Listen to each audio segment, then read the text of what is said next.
زاغوالي ኣብ ምድሪ ዘሎ ማተርያል ሲኢን ከተነብዒኺ ኣብ ሰማይ ዘሎ ጸጋ ተረኺብክ ግን ተጽናዕንዒኺ ጽቡቕ ቅዳሴ ሰሚዕኹም ኣብ ደግ ኮይንኩም ሰምዕዎ ኣለኹም ልብኹም ላበይ ይስቀል ልብኽን ናበይ ይስቀል ኣብ ሰማይ ከም ዘለኽን ኮይና ይስማዓክን ነብዓት ካብ ዓይንኽን ኣይወርድ መን ይነኺዎ ዓይንኽን መን ተንኪፍዎ ዓይንኽን መሃሌት ክሰምዕ ከለኻ ቃል እግዚአብሔር ቃል ወንጌል ክሰምዕ ከለኻ ሰምዕ ከለኺ ልብኺ ከመይ ስንጠቕ በትረዲ ነኺዎ ወዳይ ናብ ቤተ እግዚአብሔር ክትኸድ ከለኻ ደስ ይልካ ድዩስ ሲልካ ኢኻ ነጸላኻ ድሪብካ ትኸይድ زاغوالي ናብ ቤተ እግዚአብሔር ክትኸድ ከለኽስ ነጸላኻ ድርብ ኣቢልኪ ክዳንኺ طلفي زوريا خلق خدان تقدين كطرح دي خدس እግዚአብሔር ደስና ለክ ይخدخدي አንተ ጓለየ አንተ ወደ ለማ አንተ ተሐጉስካ ጽባህ መርዲ ሰሚያኻ ተበخيሉ ማዓልት የለ እንዴ ለማ አንተ ተሐጉስካ በጽባህይቱ ገንዘብ ጠፊካ ወይ ገለ ጎዲልካ ተበخيሉ ማዓልት የለ ተሰማዕኹም አማንን በእግዚአብሔር ደስ ዝብሎ ልብን አይደንግጽኒ ከይተደንግጹ ደቀ አይተደንግጹ እግዚአብሔር ምሳና እዩ እግዚአብሔር አምላኽና አቦና ንዓና ይባርኸና እዩ እቲ ሁሉ እቲ ብዙሕ ደልሃመት ጋሊሁ ተጸልማት ኩሉ ነንየው ሰጊቡ برهان زعدل نسيو عجوخ ما يتدنقصو أنا ألخو مساخون كترن ليتن ولا حنت دقيقة خوانا تفليو أيفلتني ودي انتاي تعمكازي ودي انتاي سمعكازي قالي انتاي سمعكي اكسيابير بمولو لبخ انت فوتي غيو اكسيابير بمولو لبنا انت فوتينايو كل نقري وهاونايو بحكي يزولكم كل نقركم نكسيابير هاوم كتري ويهم هيكون نكسيابير الله يلعلت عالم زي سقم كن شقركن اكسيابير اللوكو يلعلي خباليو بلو اكسيابير يلعلي خالو زشنف قرابومو برهانو خبرهالنايو فيت لفيت نقريو نقرو جن لما أنتي كاب صحق كنف استفلي فقر خلونا يبلون استفلي زماري خلينا يبلون لما أنت مشات أما درخنا زمر نامسينا صباح قال نسرح ونكون يبلنا كمزيل كامن إسي كمزيل كاكون دقنا ختموتي خاكو همزي تكوني كاكو سمعت خليخا حيلك زيابير قدمي تقريب كاللغن من ما يدخلن زود من ما يدخلن عجوخ أي تدنقزو زومدك زيابير يفتوكم يوس خاتم دمات فتوويهم بحكي بزقار مكمس نبعالخم ونكو تدنقو يزل بز عشال زي بز عشال عدم خمزي زيابير مفتاوكم مكو كتفتو يزقباك بو يزفتو نشتو اندهاليس كن زيابير زفتو نشتو اندهاليتس كن عبيت مقدس نكزاهر ناقلقلت ترخبه اوشت ختمان اب قطرن زلخ ابو اوشت ختمان اب قطرن زلخ ادو بحزنن بدنقاصن بسن بادن ገጽ زي مسلو مسيلو زلو اجو خوي تدنقصي እግዚአብሔር ምሳኸይ እግዚአብሔር ምሳኸይ ረሕና ፍተቡኻና እግዚአብሔር ቅረ አንተ አቦ ብርቱዓን መናእሰይ ደቅኻ ኣብዘይ ግዜኦም ናተወሰዱኻ እንዲ ዘደንቅጸካ ዘሎ ግን ቀረቦና አቦኻ ናብ ጎይታ እግዚአብሔር ቀርብ ኢልካ ጎይታ እግዚአብሔር ያኽለና ደም ምፍሳስ ያኽለና ምድንጋጽን መፍራሕን ያኽለና አጆኹም ዘም ደቅ መናእሰይ አይተደንቅጹ ወኹላ ንዓኹም ያትደሊ ቤተክርስቲያን ንዓኹም ያትደሊ ቤተ መንግስት ንዓኹም ያትደሊ ዓለም ንዓኹም ያትደሊ እታ ዝተፈላልየ ናይ ዓለም ተውኔታት ንዓኹም ይዝደሊ ደቀ እግዚአብሔር ፈትወኩም እዩ ሁሉ ጊዜ ዝብለኩም ፈትወኩም እዩ በስመ አብ ወወልድ ወመንፈስ ቅዱስ አሐዱ አምላክ አሜን ኣብ ውሽጢ ዓድና ኣብ ደገን ዘለኹም ደቅና እግዚአብሔር ዝፈትወኩም ንስኻትኩም ድማ ትፈትውዎ እግዚአብሔር ዘፍቅረኩም ንስኻትኩም ድማ ተፍቅርዎ እግዚአብሔር ኣብ ቀረበኡ ዘቅመጠኩም ንስኻትኩም ድማ ቅርብ ኢልኩም ኣብ እግሪ ኮይንኩም ድምፁ ተሰምዑ እግዚአብሔር አመና ዘፍቅረኩምን ቅዱስ መንፈሱ ዝለኣኸልኩምን ደቅ እግዚአብሔር ደቀይ ከመይ ኣለኹም እግዚአብሔር ይባርኸለይ እግዚአብሔር ይቀድሰለይ በጣዕሚ ይፈትወኩምን ኣፍቅረኩምን እየ ፍቕረይን ናፍቆተይን ሓያል እዩ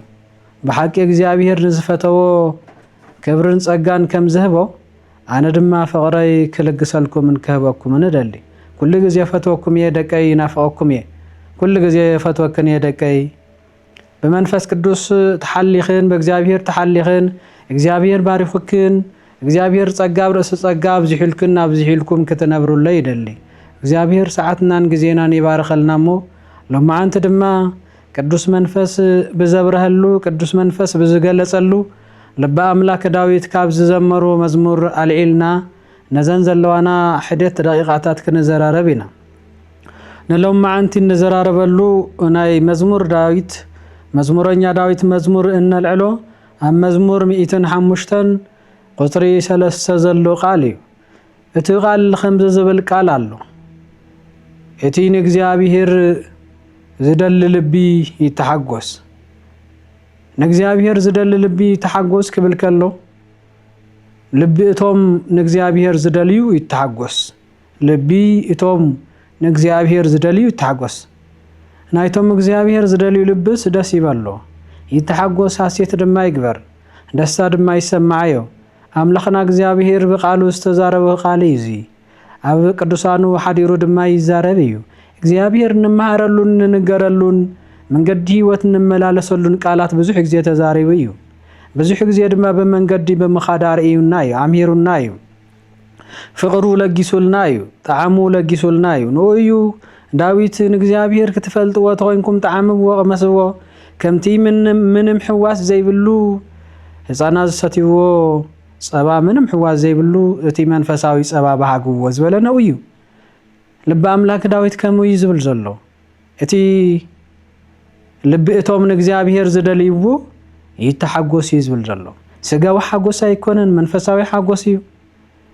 ሓፂር ሓጎስ ኣይኮነን ነዊሕ ሓጎስ እዩ ዘላለማዊ ሓጎስ እዩ ጎይታ እግዚአብሔር እንታይ ዝበለ መክሊት ሂብዎም ንዘርሑ ሰባት መክሊት ሂብዎም ንዘብዝሑ ሰባት እንታይ ዝበሎም እግዚአብሔር ደቀይ ሰሚዕክሞ አንቢብክሞ ዶ ኣብ ወንጌል ማቴዎስ 25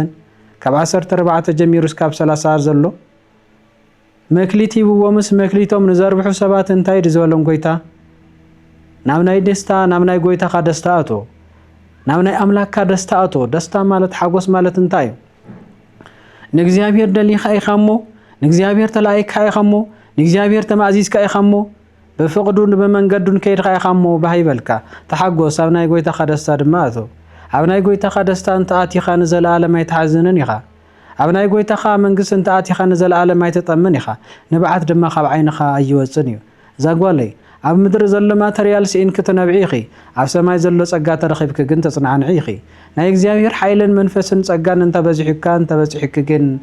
እቲ ንብዓት ክደው ይብል እግዚአብሔር ናባኸ ቀሪበሎ ልብኺ ንእግዚአብሔር ደሊሎ እስኪ ረአይዎ ዮሴፍ ኣሕዋቱ ናብ ጉድጓድ ከእትዎ ከለው ናብ እግዚአብሔር ጸልዩ ልቡ እግዚአብሔር ይደሊ ስለ ዝነበረ ኣይደንገጸን ኣይተሸበረን እዩ ዮሴፍ አውጽዮም ካብ ጉድጓድ ናብ ጲጢፋራ ናብ ፈርዖን ክሸጥዎ ከለው ኣይደንገጸን ኣይፈርሕን እዩ እግዚአብሔር ምስኡ ከም ዘሎ ይፈልጥ ስለ ዝነበረ እዩ እግዚአብሔር ስለ ዝቀድሶ ስለ ዝባርኾ ስለ ተረዳ እዩ ደቀየ بحق እግዚአብሔር ምሳኻ እንተ ኮይኑ ዋል ሓደ ይደንግጸካን እዩ ሞትን ፍርሓትን ማእሰርትን ክመጽእ ከሎ ዋል ሓደ ይደንግጸካን እዩ ምክንያቱ ልብኻ ዘደልዮ እግዚአብሔር እዩ ነዚ ናይ ምድሪ ዘይኮነስ ነቲ ናይ ሰማይ ኃይል ኢኻ ተኣመን እቲ ናይ ሰማይ ኃይል ድማ ዘለዓለማዊ መጽንዕ እዩ ዮሴፍ ኣብ ጲጢፋራ ሰበይቲ ጲጢፋራ ከሲሳቶ ናብ ቤት ማእሰርት ከኣቶ ከሎ ይደንገጸን እዩ ኣብ ኮይኑ እዩ ሕልምታት እቶም ዝሓሎም ሰባት ዝፈትሕ ዝነበረ ነቶም ኣብ ቤት ማእሰርት ዝነበሩ ዘጽናዕንዕ ዝነበረ ልቡ ብእግዚአብሔር ኃይል ስለ ዝተመልአ እዩ ልቡ ንእግዚአብሔር ይደሊ ስለ ዝነበረ እዩ ማርያም መግደላዊት ተስከራአይዋ ቀድሚት ህይወት ንሱ ቀድሚና ክርስቶስ መቅራባ ከመይ ነራ አንተን ፈትዋት ደቀይ ማርያም መግደላዊት ታሪካ በደንብ ተዓዘበው ረአዮ ቀድሚ ክርስቶስ መምጹ ከመይ ነራ በመልክዓን ብናታ መልክዕን ብስተውሃዋ ግርማ መጎስን ናተመክሐት ኣብ ምድሪ ንዓይ ዝመስል ኣይነበረን ንዓይ ዝመስል የለን ንዓይ ዝኣክል የለን ትብል ነራ ድምጽ ክርስቶስ ምስ ሰምዐት ግን ልባ ክርስቶስ ምስ ደለየ ግን ልባ በክርስቶስ ደስ ምስ በሎ ሐሴት ምስ ገበረ ግን بدمس እግዚአብሔር ልባ መስተሐጎሰ ግን እቲ ናይ ምድር ምስ ነዓቀት ግን ነቲ ናይ ምድር ምስ አውረደቶ ግን ዘላለማዊ ክብሪ ዘላለማዊ ጸጋ ዝህብ እግዚአብሔር ምድላይ ምዃኑ ምስተረድአት ግን ወላ ሓደ ላብ ዓለምን ቆል ሓይበለትን እያ ናፍቲ ተሰርሖ ዝነበረት ኃጢአት ኣይተመልከተትን እያ ናፍቲ ዘውድቃ ዝነበረትም ክሕቲ ናይ ምድሪ ኣይተመልከተትን እያ ማርታ ሓፍታ እኳ ተኸሳ ከላ ወላ ሓደ ድምጽ ይስማዓትን እያ ልባ ዝደሊ ንእግዚአብሔር ልባ ዝሕጎስ በእግዚአብሔር እዩ ልባና ተሐጎሰ ዘሎ በቃሉ እዩ ይጸንዕ እዩ ዘሎ ኃይል ይረክብ አሎ ጥበብ ይረክብ አሎ መንፈሳዊ ርእዮትና በዝሕላ እዩ ዘሎ ወላ እንተ ኸሰታ ሳይስማዓና ይርአያን ይንሱ ዝረአያ ብርሃን ክርስቶስ እዩ ዝረአያ ማዕድ ክርስቶስ እዩ ዝረአያ በበር ክርስቶስ ናአተወት እዩ ዝረአያ ህይወት አክሊልና ረኸበት እዩ ዝረአያ ጉንደወይን ተተኺላስ መንፈሳዊ ፍረንዳ ፍረየት እዩ ዝረአያ መንፈሳዊ ዝማሬ ናይ መላእክትና ተሰማዕ እዩ ምኽንያቱ ናይ እግዚአብሔር ድምጽ ያ ተደሊ ናይ እግዚአብሔር ህይወት ያ ተደሊ ኮይና ዘላ ብዙ ሰዓት እዚ ከምኡ ስለ ዝኾነት ክርስቶስ ንፍጹምን ዘለዓለምን ያፍቂራት ፈትያቶ ናይ ዓለም ፍቅሪ ቀኒሳ እያ ናይ እግዚአብሔር ፍቅሪ ግን ልዕል ኢሉላ እዩ ልባን እግዚአብሔር ይዝደሊ ከመይ ኮይኑ ኣብ ኩሉ ኸይዳ ነብዓታ ከም ውሕጅ ኩሕጅ ነብዓታ ከም ማይ ክፈስስ ጀሚሩ ባቲ ተዋሂዋ ዘሎ ዝነበረ ጸጉር ድማ እግሩ ሓቢሳቶ ንክርስቶስ እቲ ትሕትና ንሱን እቲ ፍቅሪ ንሱን እቲ ልባ ደስ ዝበሎ በክርስቶስ ድማ ናይ ክርስቶስ ቃል ክትሰምዕ ገይርዋ ሓጢያታ ክደምሰሰላ ብድምፂ ክርስቶስ ክስማዕ ገይሩላ ዛጓለይ ዝብል ድምፂ ምርጫ ድምፂ ሕሬት ድምፂ ምርጫ ድምፂ ናይ ኣቦኣ ዛጓለይ ዝብል ዛጓለይ ኣጆኺ ቅንዕ በሊ ድንን ትብልሉ ግዜ ይኮነን ደጊም ልብኺ ዝሓዝነሉ ይኮነን ልብኺ ዝሕጎሰሉ እዩ እዚ ንኺ ድምፂ እግዚኣብሔር ድምፀይ ዝሰምዕ እዩ እዚ ንኺ ድምፀይ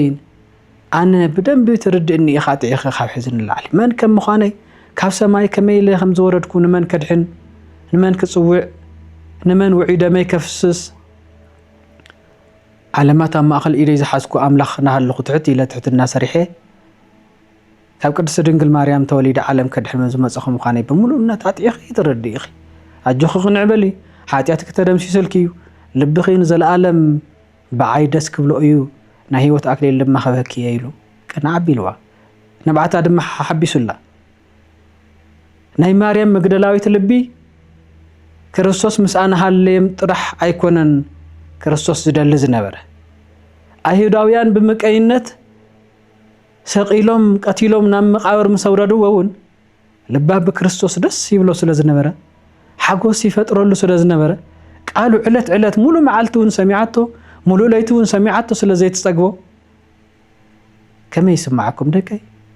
ጽቡቕ ቅዳሴ የሰሚዕኹም ኣብ ደገ ኮይንኩም ሰምዕዎ ኣለኹም ልብኹም ናበይ ይስቀል ልብኽን ናበይ ይስቀል ኣብ ሰማይ ከም ዘለኽን ኮይኑ ኣይስማዓክን ነብዓት ካብ ዓይንኽን ኣይወርድን መን ይነኸይዎ ዓይንኽን መን ተንኪፍዎ ዓይንኽን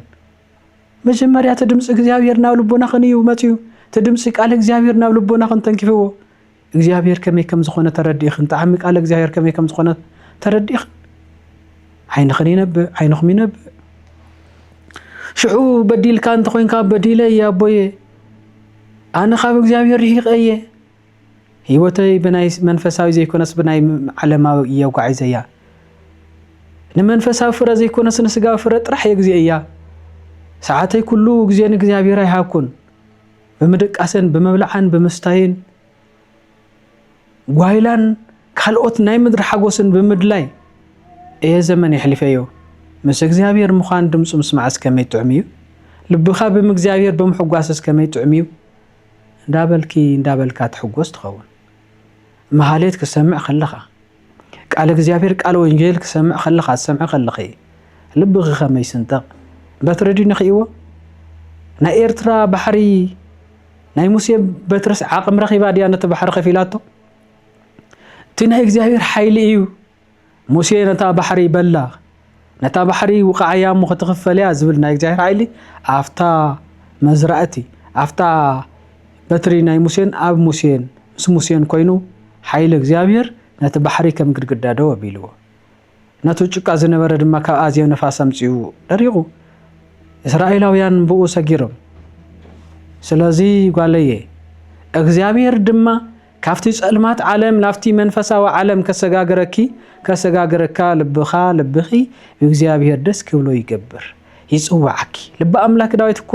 ንዑ እዩ ተፈሳይኩ እስመ ይቤሉኒ ቤተ እግዚአብሔር ንሃውር ናብ ቤተ እግዚአብሔር ንኽድም ስበሉኒ ደስ ይሉኒ ወደይ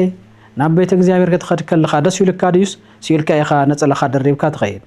ዘጓለይ ናብ ቤተ እግዚአብሔር ክትኸድ ከለኽስ ነጸላኻ ድርብ ኣቢልኪ ክዳንኺ ጥልፊ ዙርያ ካልእ ክዳን ተኸዲንክ ጥራሕ ዲኽ ትኸድስ በእግዚአብሔር ደስ ናበለኪ ኢኺ ትኸዲ ሓጎስ ልብኽስ ብዝተፈላለየ ይኽፈል ይቕነስ ድዩ ዋላስ ይድንግጽ ድዩ ናይ እግዚአብሔር ዝደለ ልብ እኮ ብማንም ነገር ይድንግጽ እዩ ጦሩ ግእን ወረው ግእን ዋላ ተሰምዐ ይድንግጽን እዩ መስመን ከም ዝነብር ንመን ከም ዝእዘዝ ንመን ከም ዝሰምዕ ብመን ደስ ከም ዝብሎ ስለ ዝፈልጥ እዩ በስጋ መማቱ ዋላ ይድንግጾን እዩ በመንፈስ ያው ምዃኑ ስለ ዝፈልጥ ጳውሎስ ነው ይኮ ናሃለና ወንስ ክርስቶስ ኢና እንተ ሞትና ወንስ ኡ ዝበለ ዘለዓለማዊ ዘይሃልቕ ደስታ ኣሎ ተደስታ ናይ ምድሪ ግዚያዊ እዩ አንተ ጓለየ አንተ ወደ ለማ አንተ ተሐጉስካ ጽባህ መርዲ ሰሚዕኻ ተበኺየሉ መዓልቲ የለን ድዩ ለማ አንተ ተሐጉስካ በጽባሕይቱ ገንዘብ ጠፊካ ወይ ገለ ጎዲልካ ተበኺየሉ መዓልቲ የለን አሎ ናይ ምድሪ ከም ክፍልፍል ዝበለ እዩ ናይ ሰማይ ሓጎስ ግን ፍጹም ሓጎስ እዩ እግዚአብሔር ዝደልል እቶም እግዚአብሔር ዝደልዩ ይተሐጎስ ዝበለው ልብ አምላክ ዳዊት በመንፈስ እምበር በናይ ስጋ ሐሳብ ይኮነ ስለዚህ ዛጓለይ ናብ ቤት እግዚአብሔር ክትኸድ ከለኺ ዝተሐጎሰ ልቢ ሒዝካ እንተ ኸይድካ ኮይንካ بحكي يزبلك قدوس فرا صبق فرا حفيزك يا ختمص صنحيخا برتيخا نصيخا اي مرخا بريهو كافت زنور التحساسوا برتيو لما انت منفساوي تخونمو صباح خالق سغاوي لما انت منفساوي تخونمو صباح سغاوي تخون تاخوين كدا ازاغوالي تمالدنا قدس كير اخونيه تمالدنا قدس كير اخواني زودي تاون كدا دخيمه خمزي خوينه وديقه كتودق زغبرك زلو انتاي كتودق زغبرك زلو انتاي حدا غصكي نلغزيابير زدل انت خوين حدا غصكي نعالم زدلي حدا غصكا نعالم زدل انت خوين كوما يكونن فصيمكا غزيابير تدلي خو تخوينكا صغو خيرها كتملسل غداي يلن سماعتات اسكا موت دو زبلم زصنعم سيف خصادم كفيلنا هلي صنحس كخصلي اونه زب سمايات إلهم كصلي خلو سيفي ايدنقصوم اندي صنيعم يوم لبوم دس زولو بمنغست املاح بفقد املاح بحقوس املاح منبر بناي مدري سلا زي كوناي فصيمم تناي سماي حيلن طببن سلتردو سلازي زاغوالي نبيت خطغد كلخي كمينا تسمعك يختغدي رديت ديو بناي مدر عالم بناي عالم لمد ديو بزروازي تسغير كوينكس كمز زبل الله رخبك يو وي دما بغزاخس انجرا خي وداخي خصاتف تقميتكي كمزيلك وي غزا ماي قدحخي خمزي غيركي يو ديو زبل ديو ولا فصوم نغزابير اب غزاخ انجرا سلو زلو سلازي يله اب غزاخ خفت سلو زلو سلازي يله دي خاتخد نغزابير لبخا بو شعودي دس زبلو انجرا مل سلازبل دي دسلو غزاخي انجرا مل سلازبل ديو دس زبلو والاس بغزابير لبخا بناي غزابير قال لبخا سلازمل ايمروخا سلازرغعي بحاجه يزبلكم دقي حدا غزي عب دستا نيرناس حدا غزي تسفى مقراز زاتونا زلو برتع منفس قدوس ابانا خحدر سلازي فقدنا له زلنا حدا غزي بناي عالم دستا نوسد حدا غزي بناي عالم منقد نخيد حدا غزي منفساويا نخون حدا غزي عالماويا نتخون حدا غزي خانا منقد برهان تخيد حدا غزي خانا عالم دمص تسمعمو او زصنع مسمع زصنع مرأي تزي اللي خوينو همتي غويتا زولي مرأي ترئيكم كني تستوعلون اسمع تسمعيكم كني تجنازون زول قال بإساياس سينويت تتصحفه تقال نسو كيكون مردا يدلي مستوعل يدلي سلازي نو ايو مبار لب املاك داويت نابيت እግዚአብሔር ንخدم سوال نستحاويس زولو مصنعنا عسل زلو منفساوي زماري نوعتك زحبس قال سلازلو ايو بحكي يزلكم زلو نوحو متاوكو قليل يكونن انانيا ازاريا ميسائيل ناو زحله حل تعوزي كاتوكم كلهم كلو ناو كودنوصار تايدم زولو هالو እግዚአብሔር زفطره ቻያነ ወቻያከ እግዚአብሔር نعانا نعخان زفطره እግዚአብሔር አሉ ንሱ ከቤትካ ከድሕነና እዩ ተዘይድሕነናውን ንሱ መስኪርና ከነመወቲና ይወንዘሉ አፍቱሽ ተሐው ኮይኑ ማይደንገጹንኩ አይፈርሕንኮ ሓጎስም እኮ ይተቀነሰን እምነተም እኮ ይተኸፈለን ፍጹም እምነት ይዝነበረም ሓጉዝ ነበረ ድማ በሪድሎም ዝሒሉ ካልኦትን ተኣተው ነዲዶም ከማአቶም ፍጹም እምነትን ደስታይና ይነበሮምን በናይ ምድሪ ጓይላ በናይ ምድሪ ድምጽ የም ዝሕጎሱ ዝዘሉ ዝነበሩ እምበር በናይ እግዚአብሔር ጓይላ ወይ በናይ እግዚአብሔር አውዳ እግዚአብሔር ጓይላ አለ ይኮን አብ በናይ እግዚአብሔር ዝማሬ ይኮኑ ንሳተም ተሐጉሱ በቱናይ ጣዖት ዝላን ጓይላን እዩ ስለዚህ በመንፈሳዊ ዝማሬ ግን ልብ ይጽና እዩ በናይ እግዚአብሔር ቃል ግን በናይ እግዚአብሔር ብዝህቦ ዝማሬ እግዚአብሔር ብዝህቦ ጸጋ ግን ተሐጉስካ ግን ከም አናኒ አዛሪያ ወላ ሐውን ሐላ ሐጎስን ደስታን ይስማዓክ بحاكب لك ندقي سوسنا ربنا افتي نفسنا تحسبت رخيبه مواس كمزي انت زي غيركس كمزي تفدا زي فصيم كمساناس نتم حلفتي نغيرنا كمزي غير ايايلنا كنا اسركينا بامن خنقطقطكينا خبلوا خلوس لباب من دس بلا زولديو ولا مدر ينتحسخم ولا مدر تتعسركو اف سماي اغزابير صغو حدر الله يمو كابن عخاتم مساخاتم كلا حطيات سريحه بእግዚአብሔር ዝእሰር መንፈሳዊ ደስታይ ካብ ክስእን ነስኻትም ተእሰርኩም ና ምድሪ እግዚአብሔር ከፍተሐኒ እግዚአብሔር ክምስክረለይ እግዚአብሔር ክምሕረኒ እግዚአብሔር ክባርኸኒ እግዚአብሔር ክቅድሰኒ ይላያ አይኮንን ዝበለታ ንምንታይ መሪፃ መንፈሳዊ ደስታ ልባን እግዚአብሔር እግዚአያ ነው ኮይኑ እግዚአብሔር ድለይዎሞ ክትረኽብዎ ኢኹም ዝበለ ዳዊት አመን ተረኽብዎ እግዚአብሔር ዝጠመይ ሰባት ከይድኹም አብሊዕኹም ደስ ክብለኩም ከሎ እግዚአብሔር ራኡ ተረኽብዎ ኢኹም تايد زبالة قويتا እግዚአብሔር نباولس تايد زبالو أو دمسكو تايد زبالو ሳውል ንምንታይ ኢኻ ተሳደደኒ ክብለ ከሎ ጎይታዬ አበይ አሳዲደካ መን ኢኻ ክብለ ከሎ አነ ናይ ናዝሬቱ ኢየሱስ ክርስቶስ እየ አበይ ሞሳዲደካ ክብለ ከሎ ቶም በአይ ዝኣመኑ ሰባት ከተሳደድ ከለኻ ንዓይ ሳዲድካኒ ማለት እዩ ንዕኮዩ ንሽቶን ማይ ቀዲሕኻ ንሰብ እንተስቲኻ እንጀራ ቆሪስካ ንሰብ እንተብልኢኻ ንዓይ ይብካኒ ማለት እዩ ዝሓረቀ ሰብ እንተኸዲንካስ نعي كيف كان مالتي بز حزنه مسو خيرك حزينك مصنعنا خركب انت غيرك خوينكاس انون حاغوس كبكاي نعيو ويتا እግዚአብሔር زعززنا ስለዚህ መንፈሳዊ ልብና በመን ከሐጎሰለው በእግዚአብሔር ከሐጎሰለው لما انت بتعم بزح ገንዘብ ስለዝረኸብካ ወይ ብዙሕ ገንዘብ ስለዝረኸብኪ ምናልባት ከተታለል እግዚአብሔር ባሪኹለይ መባል ትኸሊኻ እሰይ ይኽለኸለን داس كبلكا سريحة زي مرتزي زفرزي رخيبة ختبل يقباكا يقن منفساوي حاقوس كارسيخا باتونا يمدر حاقوس داس ترحي لكا مبلع مستاين تمسيخا قن نايك زيار حاقوس كامل بخام انتخي وسد متنكا قيد الليو مستوى عليه الليو صبق رديتي الليو نايك زيار فتوى ايه زيار افكرو ايه لباي بو يدس زبل وزبلو انتبل طوينكا تصوون كاللخاك زيار افتما اخل صومكا خلل لو تتصلخ اللخافت ما أخلت أولدك እግዚአብሔር كلل لو تمصوت كلخافت ما أخلت مصواتك እግዚአብሔር كلل لو تنبركخ كلخافت دنن مالك حيل እግዚአብሔር كلل لو እግዚአብሔር منتان كبارخك صقاون كعدلك دقي موسى أو دورسينا حمل مال مسنبلبال كتوهاد كلاريو كما يزي كبل كلو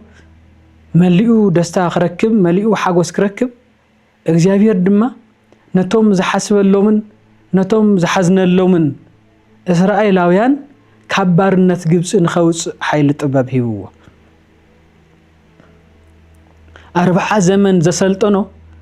በናይ ምድር ኃይሊ ዕብራዊ ረዲኡ ግብጻዊ በመቅታሉ ዘይኮነ ደስ ክብሎ ዝደለየ እግዚአብሔርስ እስራኤላውያን ካብ ግብጻውያን ኢድ አድሒኑ ካብ ባርነት አድሒኑ ካብ ጥሜት አድሒኑ ካብ ደቀን ምርጋጽ አድሒኑ በእግዚአብሔር ባህ ኸብለን ኃይል እግዚአብሔር በመርአይ ጥበብ ከረኸባን ኃይል ከረኸባን እስራኤላውያን ድማ ምድር ርስቲ ክወርሱን በመግባር ብኡ ደስ ክብሎ ኢሉ እግዚአብሔር ንሙሴ ሐመልማል ምስነበልባል ተዋሃድ ከላሪዎ ልቡ ደስ ክብሎ ትምስጢር ክግለጸሉ ክርዶ ኃይለታት ተአምር بيدو خجلس بيدو خسرح እግዚአብሔር كبو دلي فوتيو يبو دما عبد الرسينا ما زاريبو وشمو ون صويعو انا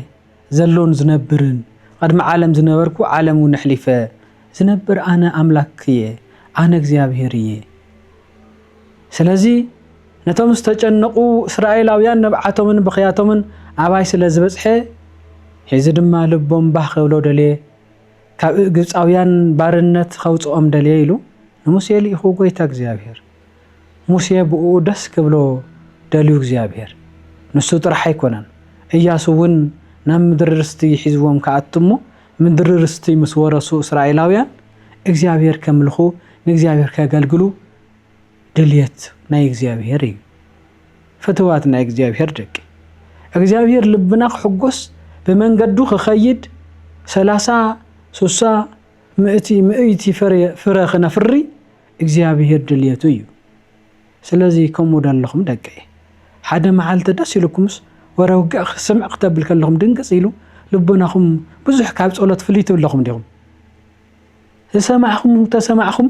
አማንን በእግዚአብሔር ደስ ዝብሎ ልብን አይደንግጽን እዩ ከይትድንግጹ ደቀይ አይትድንግጹ እግዚአብሔር ምሳና እዩ እግዚአብሔር አምላኽና አቦና ንዓና ይባርኸና እዩ እቲ ኩሉ እቲ ብዙሕ ደልሃመት ጋሊሁ ተጸልማት ኩሉ ነንየው ሰጊጉ ብርሃን ዝዕድል ንሱ እዩ ካብ ኃጢአት ባርነት ነፃ ዘውፀና ተሰቂሉ ኣብ መስቀል ውዒዶ መፍሲሱ ንሱ ጎይታና ደይኮነኒ ስለዚህ ንሱ ምሳና ስለዝኾነ ኩሉ ግዜ እይደንግጽኩሙ ልብክሙ እመኑ በየ ወእመኑ በእግዚአብሔር ልብኹም አይደንግጽ አይሸበር ኣብ ቤት ኣቦይ ብዙሕ ማህደርን ምዕራፍን ኣሎ እዩ ዝብለና ኣሎ ጎይታ عجكم ما يتدنقصوا أنا ألخم مساخم كترن ليتن ولا حنت دقيقة خوانا تفليو أيفلتني رايندو ناي بيت كريستيانا ناي مجرشا قولولات بتلعلو እግዚአብሔር ሊቃውንት በትልዑል እግዚአብሔር ምሳሌ በመምሳል ገሊጾሞ አፍቲ ጉልላት ድማ ናይ ሰጎን እንቋቅሖ ይግበረሉ እንታይ ማለት እዩ ሰጎን ኩል ግዜ እንቋቅሖ ክትጫጭሕ ተኮይና 40 መዓልቲ ዓይና ካኦ ይትፈልን ያ ዓይና ካኦ ተፈልያ ኮይና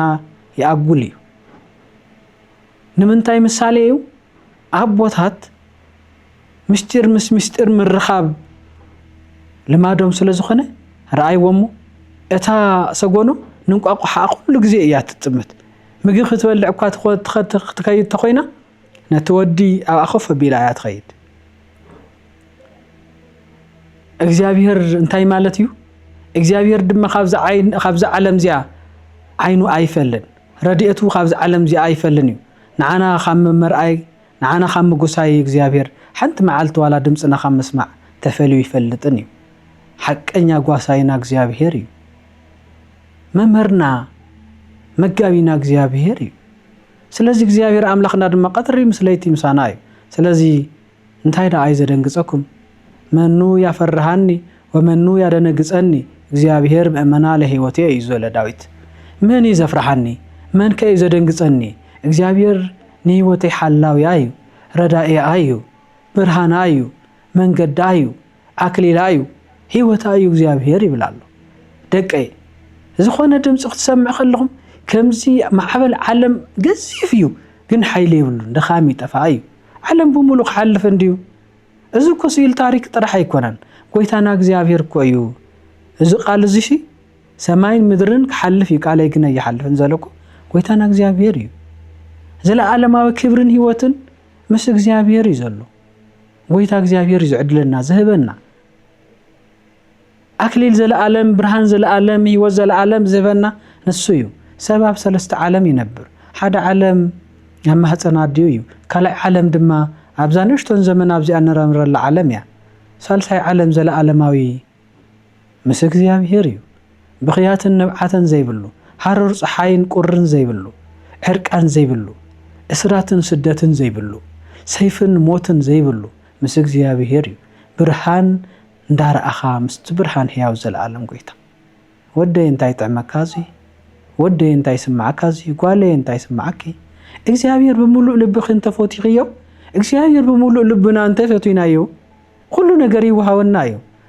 በሓቂ ዝብለኩም ኩሉ ነገርኩም ንእግዚአብሔር ሃብዎሞ ክትርእይዎ ኢኹም ዝጨነቐኩም ዝኸበደኩም ሃብዎ ክፈትሖ ከሎ ብደቂቃ ከመይ ከም ዝኾነ ክትርእይዎ ኢኹም ብደቂቕ ነገር ይዝኸብ ዝፈትሖ በሓንቲ ነገር ይዝፈትሖ እግዚአብሔር ሓደ ዝጠመዮ ሰብስ እምን ዋላ ጭድ ደቢሉስ ኣፍቲ ውሽጡ ወርቂ ክረክብሞ ክድሕን ክምገብ ይዝገብር ጴጥሮስ ግብሪ ክኸፍል ክደልዮ ከሎ ዓሳ ምጸቢሉ ኣፍቲ ውሽጡ ዓሳ እንታይ ተረኺቡ ዲ ግብሪ ዝኸፈለ እግዚአብሔር ዝሰኣኖ ነገር የለን ብዓቢ ጥበብም ብንሽቶ ንእግዚአብሔርስ ንሽቶን ስድ ተብልልካስ ምልእ ይዝብለልካ እንኳን ትልዑል ጎይታና እቲ ሙሉእ ጎይታና ይኮነንሲ ኤልሳ እኳ ነታ ደቃ ንባርነት ክሽወጥ ኢሎም ዝነበሩ ሰበይትስ ዓታሩኺ ዘይት ግበሩሉ ኢሉ ዘይትን ክመልእ ስም እግዚአብሔር ፀዊዑ መሊኡ እንኳን ኣይኮነን እቲ ካብ ዘይምንባር ናብ ምንባር ካብ ዘይምስማዕ ናብ ምስማዕ ካብ ዘይምስትውዓል ናብ ምስትውዓል ዘምፀና ወደይ بحق ብለካ ወውነት የዝብለካ ከምቲ ኣነ ንስኸን ነውግዖ ከምቲ ኣነ ንስኸን ነውግዖ ከምቲ ኣነ ንስኻትም ነውግዖ ደቀ ንእግዚአብሔር ፊት ለፊት ደው ኢልኩም አውግዑ ሓዘንኩም ወይ ጭንቅኩም ኩሉ ነውሃው ሰቂሉ ብኸንቱ ሰብ ክጭነቅ ከሎ ሪኦ ብኸንቱ ሰብ ክሓዝን ከሎ ትሪኦ ትሰምዖ አንተ ወደይ ነቲ ዝዓረፈ ሓውካ ትበኺየሉ ከለኻስ እስኻ ህያው ዲኻ ዘለኻ ህያው ዲኽ ዘለኽ ዛጓለ ዝሓፍተይ ዞም ደቀይ ህያው ዲኹም ዘለኹም እግዚአብሔር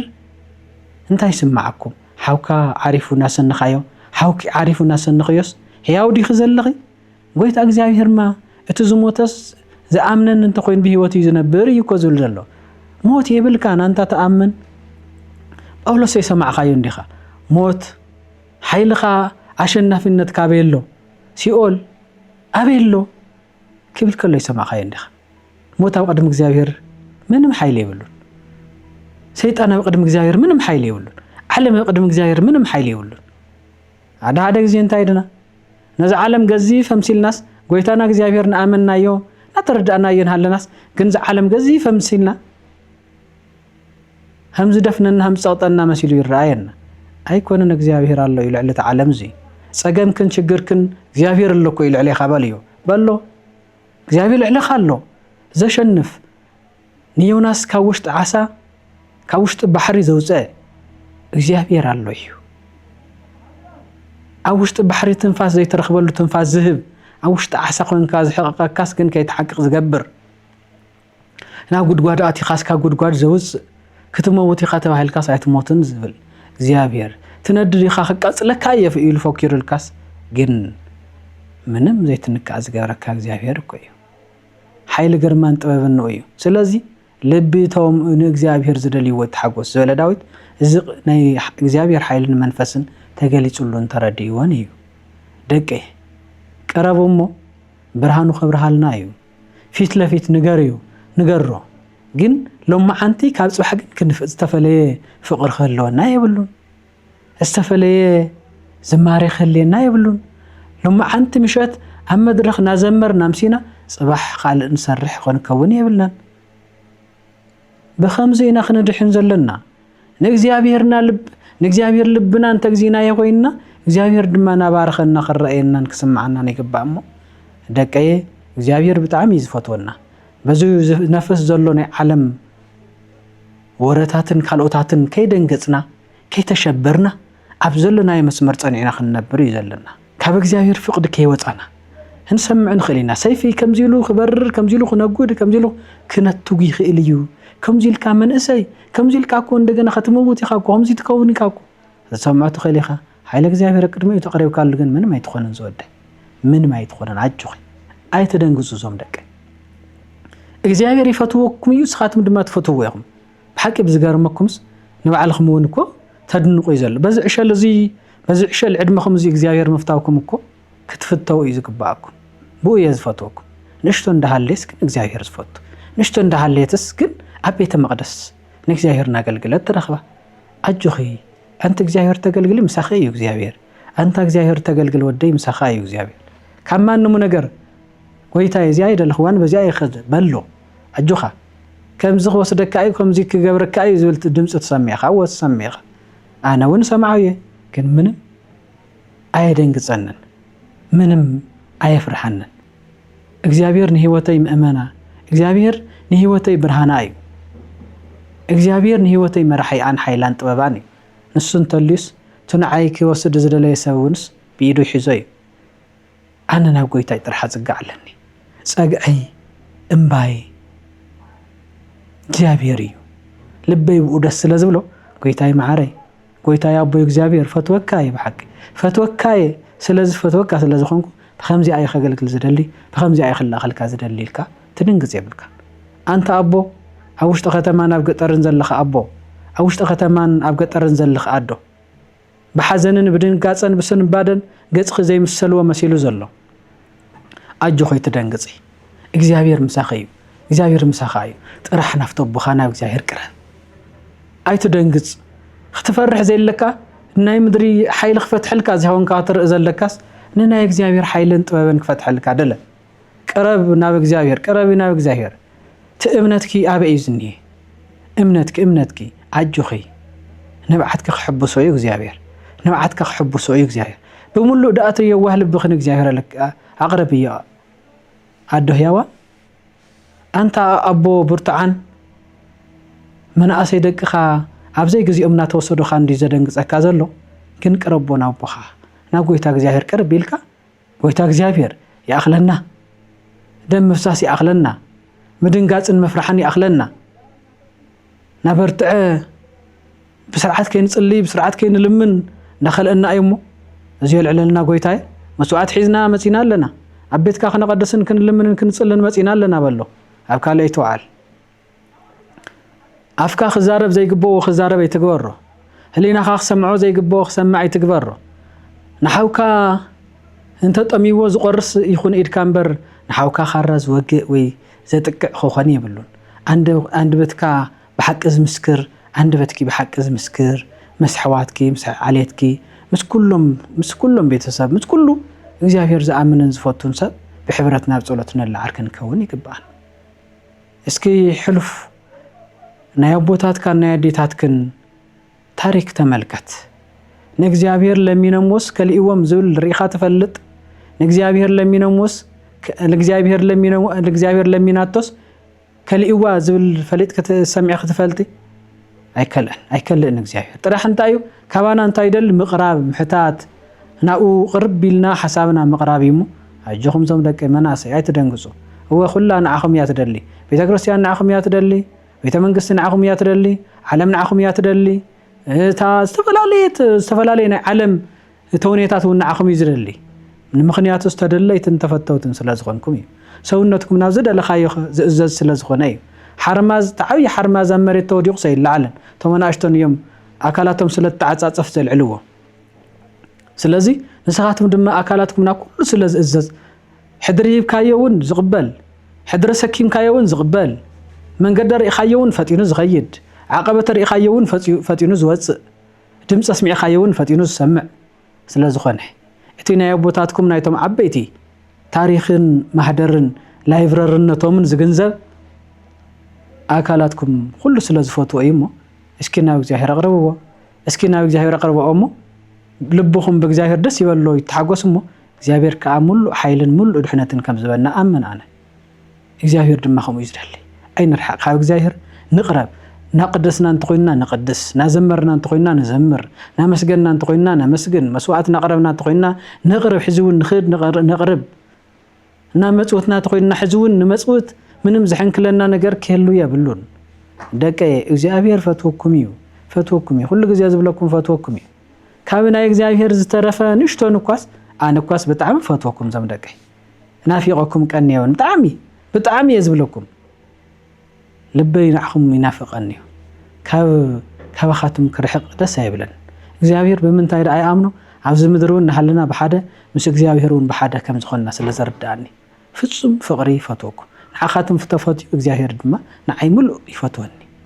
በከምዚና ጎይታና ከነምልኾነ ዘለና በዓልና በመፍታው በመፈቃር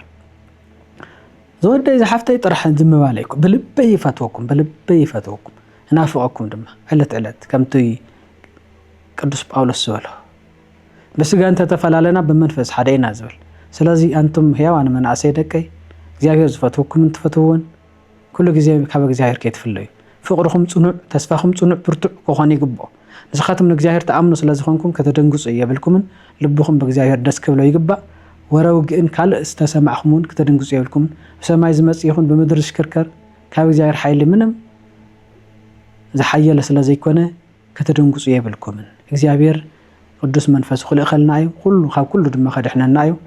ኩለና እግዚአብሔር ክባርከና እዩ በእግዚአብሔር ይልብና ደስ ብሎ ዘለዓለም ቀትርን ለይተንውን بوي دستلمو እግዚአብሔር ይባርከለይ ደቀይ በጽንዑ በርትዑ በሐቂ ምስ እግዚአብሔር ኩኑ ቀትርን መዓልትን ካብ እግዚአብሔር ከይትፍለዩ ዝሐስክሞ መንፈሳዊ ኸይዲ አበርትዑ አቅጽሉ ከይትቋርጹ በምንም ነገር ከቋረጽ ይብሉን አቦታትና ገድሎም ዋላ እስከ ሞት ተአመኑ ኮይኖም እግዚአብሔር ድማ አክሊል ህይወት ይዘድሎም በዚህም ዝፈላል በዚህም ዝወድው ካብ ዘዓለም ዝፈላል ካብ ዘዓለም በዚህ ናፍጽምነት ሰጊሮም የም ዝፈላይ ካብ ዘዓለም በር ህይወት መጥፊኦም ነፍሰም ረሲዖም አይኮንን ካብ ዘዓለም ዝፈላይሞ زمدقاي هياوان يخم እግዚአብሔር ይፈትወኩም እግዚአብሔሩን ያፍቅረኩም ልብኹም ድማ እግዚአብሔር ይደልይሞ በኦት ጸንዑለይ በኦት ጸንዓለይ ይደሊ እግዚአብሔር ይባርከለይ ቅዱስ መንፈሱ ይላኸልና ይበርታዕና ይጽናዕና